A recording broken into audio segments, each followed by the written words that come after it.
Good morning, good afternoon, good evening. Welcome to Raven's Readings. I'm reading from The Big Sleep, a hard-boiled crime novel written in 1939 by Raymond Chandler, introducing his character of Philip Marlow. It was first adapted to film in 1946, starring Humphrey Bogart and Lauren Bacall. I do readings twice a week. If you subscribe to my Substack newsletter, you'll get notified of my updates as soon as they're ready. If you enjoyed this reading or have other classics you'd like to hear, leave me a comment. Maybe I can do some Hemingway or Steinbeck. Last time, Marlow met the older daughter, Vivien, and followed a customer from A.G. Geiger's store. Next, he'll find out just what's so rare about his books and try to find the dealer. But things will not go well. Chapter 5. Back on the boulevard, I went into a drugstore phone booth and looked up Mr. Arthur Gwynne Geiger's address. He lived on Laverne Terrace, a hillside street off Laurel Canyon Boulevard. I dropped my nickel and dialed his number just for fun. Nobody answered. I turned to the classified section and noted a couple of bookstores within blocks of where I was.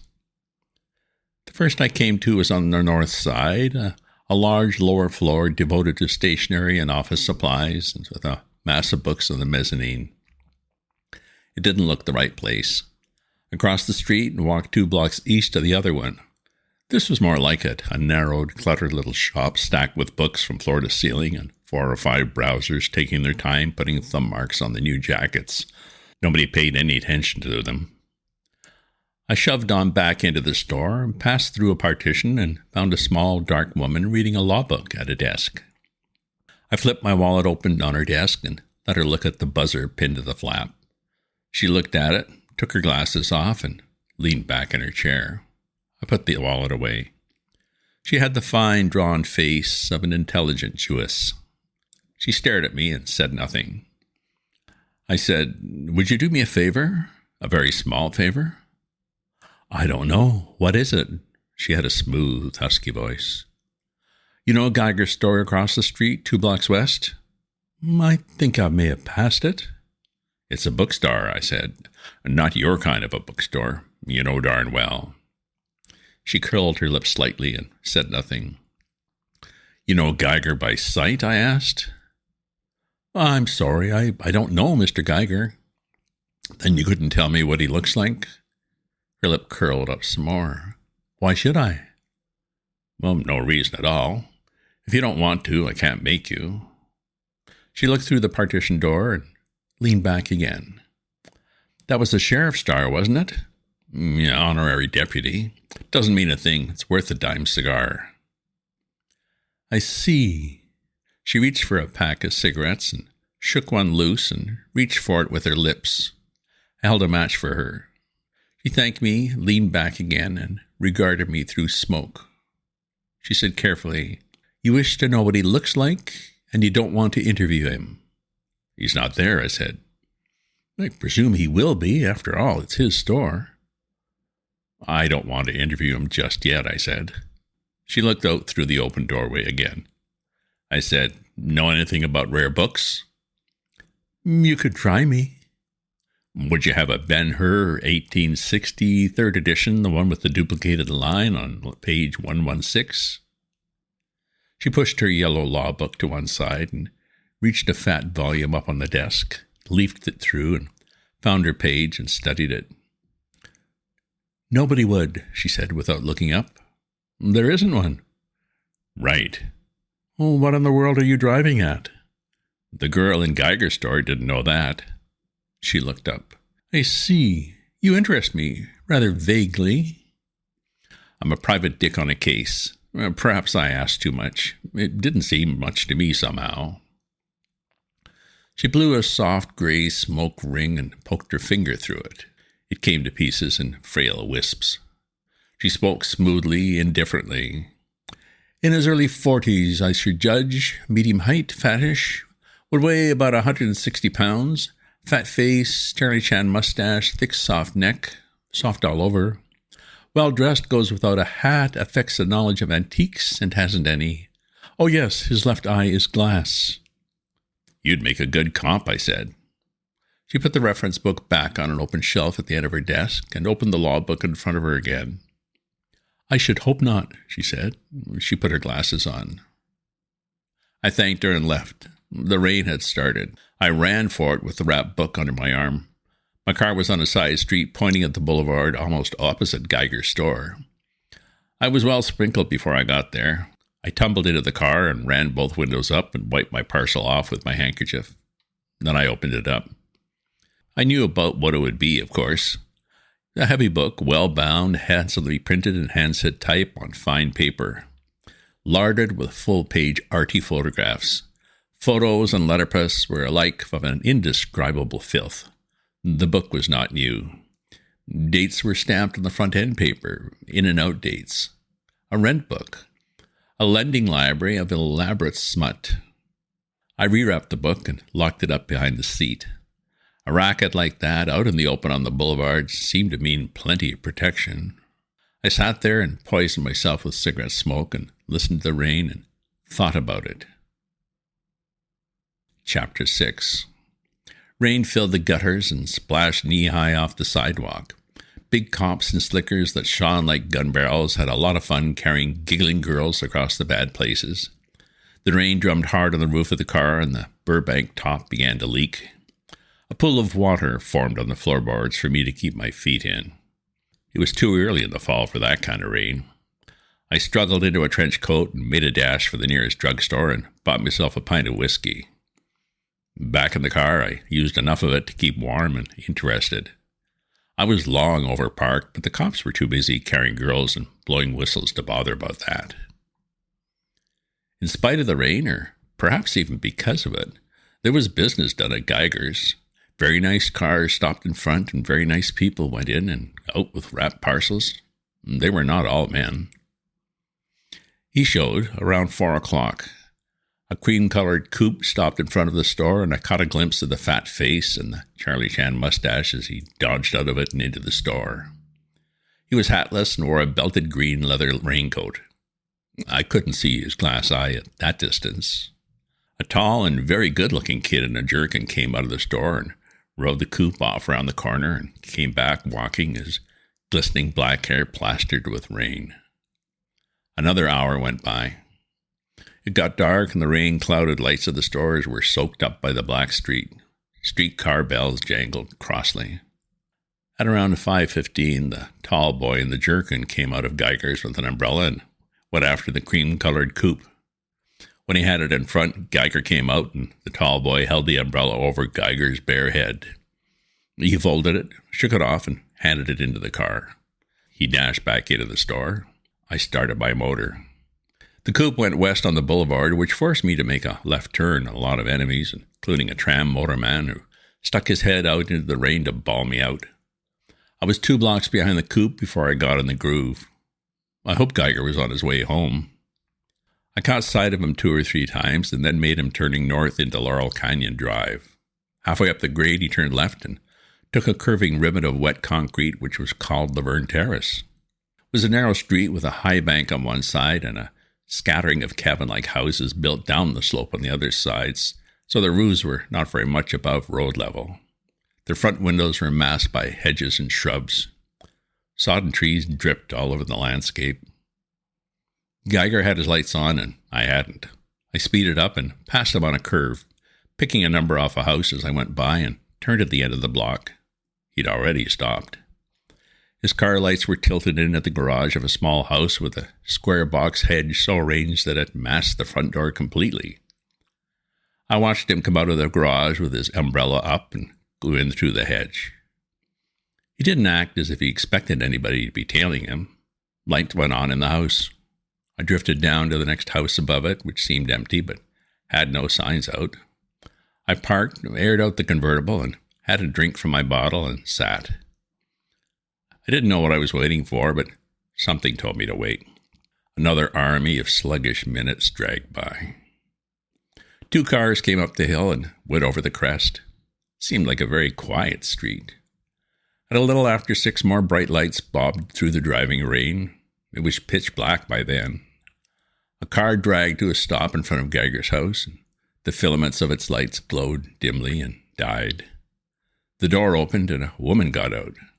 A small, slim woman in a vagabond hat and a transparent raincoat. She went in through the box maze. A bell rang faintly, light through the rain, a closing door, silence. I reached a flashlight out of my car pocket and went down grade and looked at the car. It was a Packard convertible, maroon or dark brown. The left window was down. I felt for the license holder and poked light at it. The registration read Carmen Sternwood, 3765 Alta Bray Crescent, West Hollywood. I went back to my car again and sat. The top dripped on my knees and my stomach burned from the whiskey. No more cars came up the hill. No lights went on in the house before which I had parked. Seemed like a nice neighborhood to have bad habits in. At 7:20, a single flash of hard white light shot out of Geiger's house like a wave of summer lightning. As the darkness folded back on it and ate it up, a thin, tinkling scream echoed out and lost itself among the rain-drenched trees. I was out of the car and on my way before the echoes died. There was no fear in the scream. It had a sound of half-pleasurable shock, an accent of drunkenness, an overtone of pure idiocy. It was a nasty sound. It made me think of men in white and barred windows and hard, narrow cots with leather wrist and ankle straps fastened to them. The Geiger hideaway was perfectly silent again when I hit the gap in the hedge and dodged around the angle that masked the front door. There was an iron ring and a lion's mouth for a knocker. I reached for it. I had hold of it. At that exact instant, as if somebody had been waiting for the cue, 3 shots boomed in the house. There was a sound that might have been a long, harsh sigh, then a soft, messy thump, and then rapid footsteps in the house, going away. The door fronted on a narrow run, like a footbridge over a gully that filled the gap between the house wall and the edge of the bank. There was no porch, no solid ground, no way to get round to the back. The back entrance was at the top of a flight of wooden steps that rose from the alley-like street below. I knew this because I heard a clatter of feet on the steps going down. Then I heard the sudden roar of a starting car. It faded swiftly into the distance. I thought the sound was echoed by another car, but I wasn't sure. The house in front of me was silent as a vault. There wasn't any hurry. What was in there was in there. I straddled the fence at the side of the runway and leaned far out to the draped but unscreened French window and tried to look in at the crack where the drapes came together. I saw a lamplight on a wall and one end of a bookcase. I got back on the runway and took all of it and some of the hedge and gave the front door the heavy shoulder. This was foolish. About the only part of a California house you can't put your foot through is the front door. All it did was hurt my shoulder and make me mad. I climbed over the railing and kicked the French window in, using my hat for a glove, and pulled out most of the lower small pane of glass.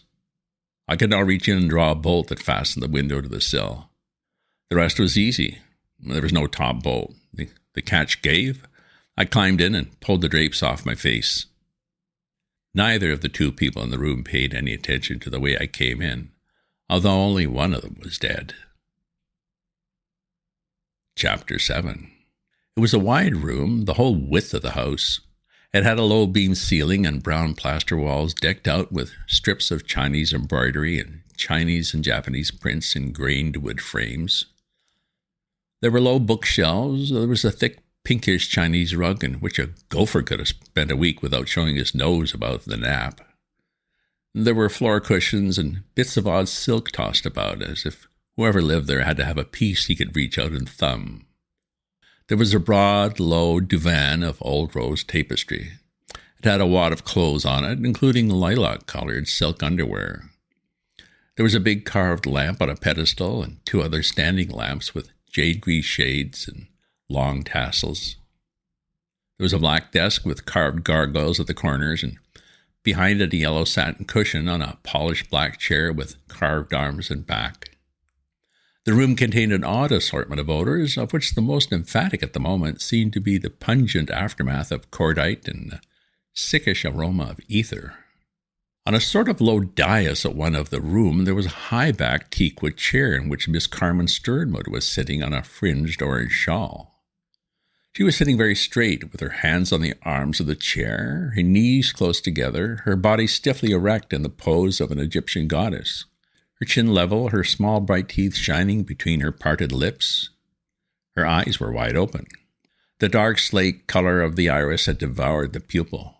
They were mad eyes. She seemed to be unconscious, but she didn't have the pose of unconsciousness. She looked as if, in her mind, she was doing something very important and making a fine job of it. Out of her mouth came a tinny, chuckling noise, which didn't change her expression or even move her lips. She was wearing a pair of long jade earrings. They were nice earrings and probably cost a couple of $100. She wasn't wearing anything else. She had a beautiful body, small, lithe, compact, firm, rounded. Her skin in the lamplight had the shimmering luster of a pearl. Her legs didn't quite have the rakish grace of Mrs. Regan's legs, but they were nice. I looked her over without either embarrassment or ruttishness. As a naked girl, she was not there in that room at all. She was just a dope. To me, she was always just a dope. I stopped looking at her and looked at Geiger. He was on his back on the floor beyond the fringe of the Chinese rug in front of a thing that looked like a totem pole. It had a profile like an eagle, and its wide, round eye was a camera lens. The lens was aimed at the naked girl in the chair. There was a blackened flash bulb clipped to the side of the totem pole. Geiger was wearing Chinese slippers with thick felt soles, and his legs were in black satin pajamas. The upper part of him wore a Chinese embroidered coat, the front of which was mostly blood. His glass eye shone brightly up at me and was by far the most lifelike thing about him. At a glance, none of the 3 shots I heard had missed. He was very dead. The flash bulb was the sheet lightning I'd seen. The crazy screen was the doped and naked girl's reaction to it. The 3 shots had been somebody else's idea of how the proceedings might be given a new twist. The idea of the lad who had gone down the back steps and slammed into the car and raced away. I could see merit in his point of view. A couple of fragile gold-veined glasses rested on a red lacquer tray on the end of the black desk, beside a pot-bellied flagon of brown liquid. I took the stopper out and sniffed at it. It smelled of ether and something else, possibly laudanum. I'd never tried the mixture, but it seemed to go pretty well with a Geiger menage. I listened to the rain hitting the roof and the north windows. Beyond was no other sound, no cars, no siren, just the rain beating. I went over to the divan and peeled off my trench coat and pawed through the girl's clothes. There was a pale green rough wool dress of the pull-on type with half sleeves. I thought I might be able to handle it. I decided to pass up her underclothes, not from feelings of delicacy, but because I couldn't see myself putting her pants on and snapping her brassiere. I took the dress over to the teak chair on the dais. Miss Sturmwood smelled of ether also at a distance of several feet. The tinny chuckling noise was still coming from her, and a little froth oozed down her chin. I slapped her face. She blinked and stopped chuckling. I slapped her again. "Come on," I said brightly. "Let's be nice. Let's get dressed." She peered at me, her slaty eyes as empty as holes on a mask.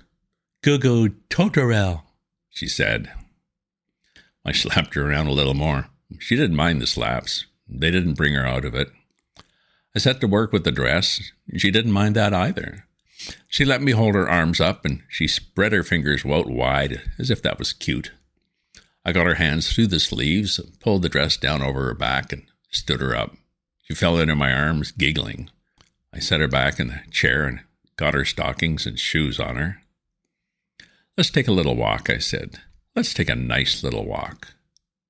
We took a little walk. Part of the time, her earrings banged against my chest, and part of the time we did the splits in unison like adagio dancers. We walked over to Geiger's body and back. I had her look at him. She thought it was cute. She giggled and tried to tell me so, but she just bubbled. I walked her over to the divan and spread her out on it. She hiccuped twice, giggled a little, and went to sleep. I stuffed her belongings into my pockets and went over behind the totem pole thing. The camera was there all right, set inside it, but there was no plate holder in the camera. I looked around on the floor, thinking he might have got it out before he was shot. No plate holder. I took hold of his limp, chilling hand and rolled him a bit. No plate holder. I didn't like this development. I went into a hall at the back of the room and investigated the house. There was a bathroom on the right and a locked door and a kitchen at the back. The kitchen window had been jimmied. The screen was gone and the place where the hook had pulled out showed on the sill. The back door was unlocked. I left it unlocked and looked into a bedroom on the left side of the hall. It was neat, fussy, womanish. The bed had a flounced cover. There was perfume on the triple mirror dressing table, besides a handkerchief, some loose money, a man's brushes, a key holder. A man's clothes were in the closet and a man's slippers under the flounced edge of the bed cover. Mr. Geiger's room. I took the key holder back into the living room and went through the desk. There was a locked steel box in the deep drawer. I used one of the keys on it. There was nothing in it but a blue leather book with an index and a lot of writing in code, in the same slanting printing that had been written to General Sternwood. I put the notebook in my pocket, wiped the steel box where I touched it, locked the desk up, pocketed the keys, turned the gas logs off in the fireplace, wrapped myself in my coat, and tried to rouse Miss Sternwood. Couldn't be done. I crammed her vagabond hat on her head and swathed her in her coat and carried her out to her car. I went back and put all the lights out and shut the front door, dug her keys out of her bag, and started the Packard. We went off down the hill without lights. It was less than 10 minutes' drive to Alterbria Crescent. Carmen spent them snoring and breathing ether in my face. I couldn't keep her head off my shoulder. It was all I could do to keep it out of my lap. End of chapter. Well, there you have it. The rare books of the late A.G. Geiger are porn, and Carmen is one of his models. The job now is to bring her home and then find out what happened to Geiger. If you subscribe to my newsletter, you'll get notified of my updates as soon as they're ready. If you enjoy this reading or have other classics you'd like to hear, leave me a comment. Check out my other posts on my Substack at ravensview.substack.com. And remember to share this with your friends. Ta-ta for now.